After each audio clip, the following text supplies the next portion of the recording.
భారత క్రికెట్ జట్టు కొత్త చరిత్రను సృష్టించింది. టీ20 ప్రపంచ కప్లో విజయ పతాకం ఎగురవేసింది. కోట్లాది మంది అభిమానుల ఆశలు మోసుకుంటూ త్రివర్ణ పతాకాన్ని సగర్వంగా రెపరెపలాడించింది. డిఫెండింగ్ ఛాంపియన్ హోదాలో బరిలోకి దిగిన టీమిండియా ముచ్చటగా మూడోసారి టైటిల్ను కైవసం చేసుకుని తీన్మార్ మోగించింది.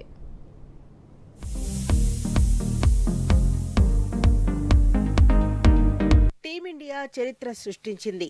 ఐసీసీ ప్రతి రెండేళ్లకోసారి నిర్వహించే టీ20 ప్రపంచ కప్ చరిత్రలో మరే జట్టుకు సాధ్యం కాని విధంగా మూడో టైటిల్ను అందుకుని రికార్డు పుస్తకాలను తిరగరాసింది. తమకు అచ్చిరాదేమో అనుకున్న అహ్మదాబాద్లోని నరేంద్ర మోడీ స్టేడియంలో జరిగిన ఫైనల్ పోరులో న్యూజిలాండ్ను 96 పరుగుల తేడాతో మట్టి కరిపించి ట్రోఫీని నిలబెట్టుకుంది. డిఫెండింగ్ ఛాంపియన్గా బరిలోకి దిగిన భారత్కు ఇది వరుసగా రెండో విజయం. అలాగే స్వదేశంలో ఈ ట్రోఫీ గెలిచిన మొదటి జట్టుగా రికార్డు సాధించింది.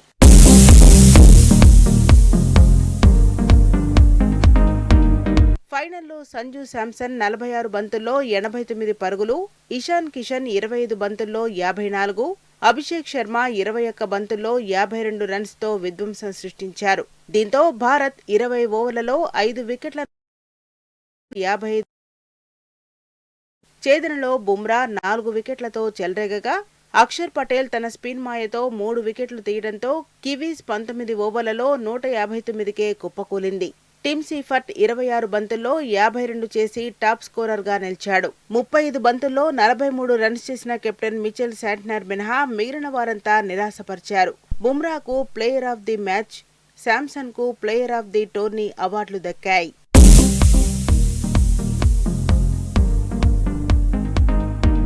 ఛేదనలో న్యూజిలాండ్ ఏ దశలోనూ లక్ష్యం దిశగా సాగలేదు. భారత బౌలర్లు క్రమం తప్పకుండా వికెట్లు తీయడంతో కివీస్ ఓటమి ఆ జట్టు ఇన్నింగ్స్ అర్ధభాగానికే ఖరారైంది. బుమ్రా, అక్షయ్ దెబ్బకు బ్లాక్ క్యాప్స్ బ్యాటింగ్ లైనప్ కుదేలైంది. గత మ్యాచ్లో 33 బంతుల్లోనే శతకంతో సఫారీ బౌలింగ్ను చెడుగుడాడుకున్న విధ్వంసకర ఫిన్ ఎలెన్ 3వ ఓవర్లోనే అవుట్ అవ్వడంతో ఆ జట్టు ఢీలా పడింది.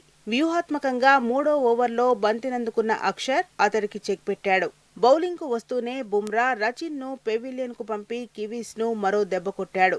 ఒక పక్క సహచరుల పెవిలియన్కు క్యూ కడుతున్నా ఓపెనర్ సీఫర్ట్ మాత్రం వేగంగా ఆడాడు. హార్దిక్ 2వ ఓవర్లో 2 సిక్స్లు, 4లు బాదిన అతడు వరుణ్ 7వ ఓవర్లో 2 సిక్సర్లతో 23 బంతుల్లోనే 50 సాధించాడు. కానీ 4 బంతుల వ్యవధిలో జట్టు మరో 2 కీలక వికెట్లు కోల్పోయింది. ఆ తర్వాత కివీస్ బ్యాటర్ల ఆటంతా ఓటమి అంతరాన్ని తగ్గించడానికే సాగింది.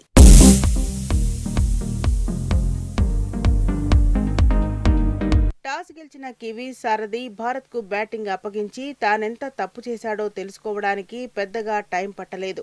టోర్నీ ఆసాంతం దారుణంగా విఫలమై తీవ్ర విమర్శలు ఎదుర్కొన్న అభిషేక్ శర్మ క్రీజులో కుదురుకుంటే తానెంత ప్రమాదకారో మరోసారి నిరూపించుకున్నాడు. మరో ఎండ్లో ఫుల్ ఫామ్లో ఉన్న సంజు కూడా అతడికి జత కలవడంతో భారత స్కోర్ బోర్డు రాకెట్ వేగాన్ని తలపించింది. దీంతో పవర్ ప్లేలో భారత్ వికెట్లేమీ నష్టపోకుండా 92 పరుగులు చేసింది. అయితే 8వ ఓవర్లో బంతినందుకున్న రచిన్ అభిషేక్ను అవుట్ చేసి 98 పరుగుల తొలి వికెట్ భాగస్వామ్యానికి తెరదించాడు. ఓపెనర్ల దూకుడుతో 7.2 ఓవర్లకే 100 పరుగుల మార్కును దాటిన భారత్కు అభిషేక్ స్థానంలో క్రీజులోకి వచ్చిన ఇషాన్ కూడా దక్కలేదు.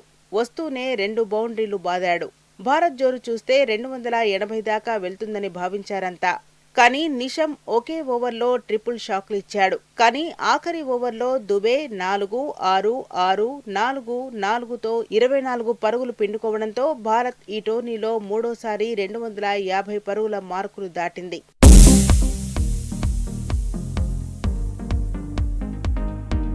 పరిమిత ఓవర్ల క్రికెట్లో భాగంగా ఐసీసీ నిర్వహించే వన్డే టీ20 ప్రపంచ కప్లో టీమిండియా 5వ ట్రోఫీ సాధించింది.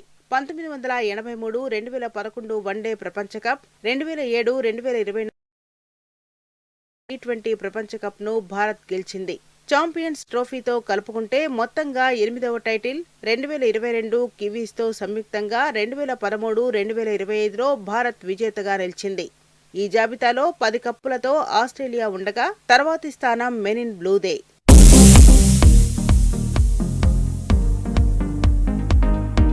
టీ20 ప్రపంచ కప్ సాధించిన భారత జట్టుకు BRS working president KTR, BRS LP ఉపనేత హరీష్ రావులు అభినందనలు తెలిపారు. ఫైనల్లో న్యూజిలాండ్పై భారత్ బ్యాటింగ్, బౌలింగ్, ఫీల్డింగ్ అన్ని విభాగాల్లో పూర్తి ఆధిపత్యం ప్రదర్శించిందన్నారు. విధ్వంసక బ్యాటింగ్, కట్టుదిట్టమైన బౌలింగ్, ఛాంపియన్ ఆట తీరుతో ఫైనల్లో భారత్ అద్భుత విజయాన్ని అందుకుందని అన్నారు.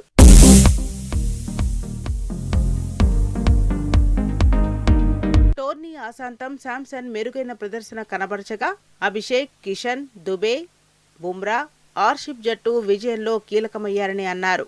యావత్ భారత్ మిమ్మల్ని చూసి గర్విస్తున్నదని అభినందించారు.